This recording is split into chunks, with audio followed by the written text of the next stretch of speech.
Very good, very good.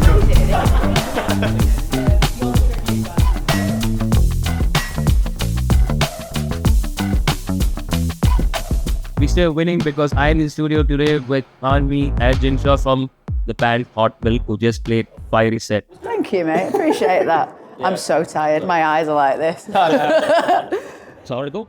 It was great. Like, it was better the response than we could have imagined. And I think we were having a bit of a meltdown beforehand, weren't we? Because of a little bit, some technical issues, but then we were like, no, it went great. Like, everyone had a good time, and that's what counts. That's what matters. Yeah, first time ever playing a show in India, so we were like, how is it going to be? What the crowd's going to be like? And it was insane. Yeah, well, we're not afraid of any of them, are we? No. They hate to see us coming now, the technical difficulties. They're like, oh. I know. It's a bit like a gym session because we're always like, jump. Yeah, they have to be in quite good shape to come and watch Hot Milk. Yeah, you were saying it was pretty exhausting. Yeah. I mean, I'm always tired, mate. I'm very unfit, so I mean. We get off stage, we're like, I'm not a good litmus test for health. The name itself, it's a pretty stark name. It conjures up a lot of imagery in general. We were just drunk.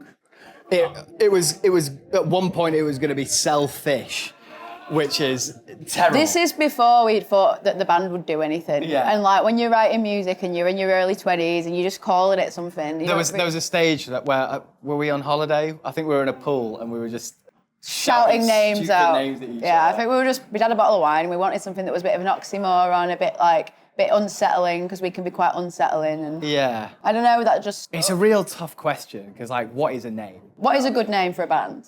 Like, more often than not, it transcends the actual meaning. Like Foo Fighters, Green Day, you know what I mean? They're just the entity. It becomes its own thing, doesn't it? Yeah, I mean, you know, a name's a name until it's not a name anymore.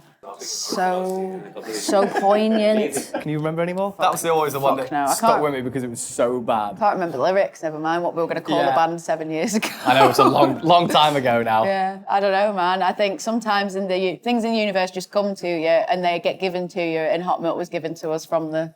I think because it had like quite good imagery of like what it was, like with that the carton first off. Right, what, like you were saying how... I mean, I don't like the name, but sure. No, but you could tie it to that, couldn't you? Yeah, sure. Were you already writing songs like before the name or just... Take Your Jacket came before the name. That was just, again, we sound mental, but like, that was a bottle of wine. Because like, I didn't know you could sing. Yeah. And like, I'd been in bands before, and basically like, my studio got raided. Like, it got burgled and they took everything. So like, I got like a small insurance payout, so I got like a guitar, like a real basic interface. And I loved writing music. You know, we were both doing different jobs at the time, but we'd come back home. And we were living together at the time as well. And I was just like... We were just bored. It's either you watch... write a song. You either watch TV or like you do something creative with your time. And so we were coming back home after work or home on lunch breaks from work. Because we lived walking distance. It started snowballing pretty quick because that song came in like half an hour. We wrote that. It was like an afternoon. We wrote that. Yeah. We're quite fast at writing songs. It's quite like we can do like 2 in a day sometimes. And then it just kind of became like a bit of like an obsession. It was just like every single minute of like spare time we had, we'd be like, should we go finish that song or should we start something new? Like, I've got an idea. Like, I've got an idea, and it would just be like. Well, it's still like that now. We're still kind of like, I've got this idea, and it's always. I don't think we've changed how we. It's kind of always been me and Jim. He produces. We sit in a studio and we write together. We don't really. We have some people come and like help us out sometimes, but mainly it's just you and me. The crux of it, yeah. The start. You know, we're starting the next record now, and it's just you coming around, and we just lock ourselves in the bedroom and just see what. Start playing around with sounds. Yeah. Just start playing about, and that's what creativity is. It's just fucking about with your friends. Yeah. It's just messy. It's being with your friends and making something cool, and that's what it should always be. And it's important that it's always that. And exploring. Yeah. Was there something about you guys using Warclub's bass? Oh, right. Yeah. And Dave Grohl's guitar? Yeah. Was it the blue cutaway? It wasn't. No, it was one of his old. It was something he wasn't using that was in the warehouse. Yeah, it was an old Les Paul, and it like had the shittiest strings on them. It was just like, and we were in like a small hotel room. Well, basically what happened, we landed in LA and we didn't have any instruments with us. So we called someone to say, hey, can you try and find us like a bass and a guitar from somewhere? And then word got somewhere else. And then this guy that like was running the warehouse where they keep everything was just like, take these, and I opened them up, and it just said like Dave and Mark, and I was like, oh. Yeah. And we were driving around in like the shittest car, and we were like, I hope no one robs that car, because what's in that car is worth more than the car itself. So we were just kind of a bit like, we feel like we're like carrying around 2 newborn babies in the back of the car. We were just like, oh shit, I hope no one finds them. But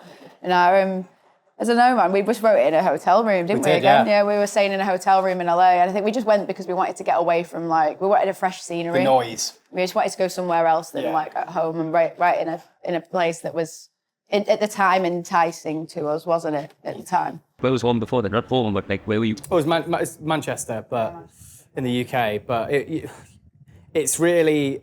I mean, we're going back to it now. Like at the moment, it's so rainy, so cold, so wet, so grey, and sometimes you just need to get out of that funk and go somewhere that's a little bit airier and breathe in, some sunlight. And that's why we went to LA that time. I feel like when you stay in one space for too long, it's like you've sapped all the creativity out of it, and it becomes a bit stagnant. So you just need to go and explore new things and like go see new stuff. Fresh page. I was speaking of that, like using performances-based approach guitar, it sort of lend itself like that sort of. I know what you're getting at. Like there's an energy. There's an energy in the industry. I don't know. I think so. Like.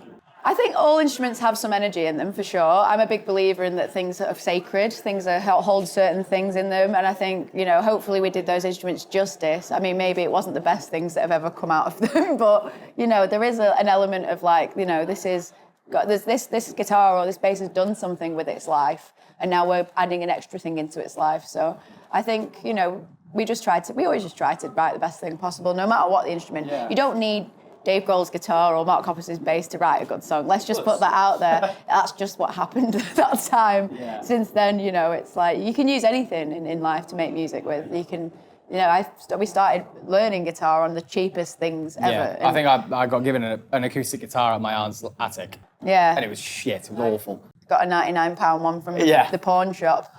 So but you make it work. You make it work with what you've got. Yeah. The influx of AI slow. Oh yeah. So for a young artist that's trying to find their way in the midst of all this, like what kind of advice, if any, if you would have some for them? Should just bomb the warehouses where it is stored. I think it breeds lazy creativity. Like I was talking to our front of house, because obviously it's moving into like the creative sector as a whole. It's just taking over every single element. Like a lot of like producing tools and stuff like that are just like a one-click kind of, it'll EQ, reverb, blah, blah, blah, change everything. It creates laziness, and I feel like that's the death of creativity. Once you can just, sit back and do this, we're already, as humans, we're already like, at capacity with like a 30-second. If it's not got you in 30 seconds, you're tuned out. You know what I mean? If you constant flick. So I just feel like it's another layer of something that's going to shrink our brains even more. Of no thought. Like how little can we think as a society? That's like almost what we're going towards. People don't want to engage their brain in critical thinking or independent thinking anymore. And like I'm a purist through and through. Like if I wasn't in Hot Milk, I wouldn't be on the internet. I don't think it does good things for anybody's brain. I think it makes people depressed. It makes people compare each other. It makes you less social. People lose people skills. Forget how to be at shows. They forget like that. You can go out in the real world and just talk to a stranger and it's fine. And like I think with AI, like just like it's not going to end well, is it? No. Let's face it. I mean, look at all the shit that it's doing to the world as well. Like I thought the amount of water, it used the same amount as the water industries. It's like fucking hell. I mean, the people behind it, why are they behind it? They're in it to make money.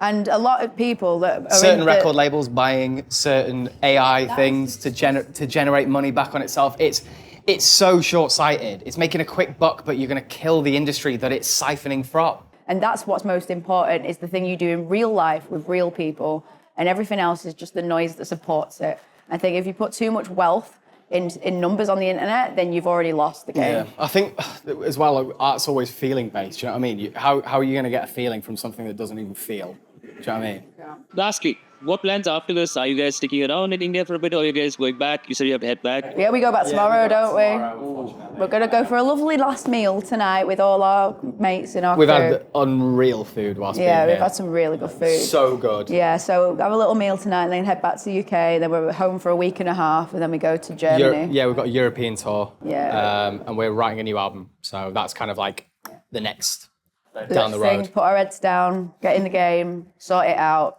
Bish, bash, bosh. Hopefully back in Indian too. Yeah, we'd love to. If you'll have us back, we'd love to come back. Yeah. Well, it's really up to me, you know. He's the boss. This is the guy behind it all. The brains of the organisation. The cog. Are you sure you're real? Are you sure you're not AI? He's real. Can confirm. Flesh and blood. Then on that one. Yeah. There much you better. go. Find me, Jim Show, Hot Milk.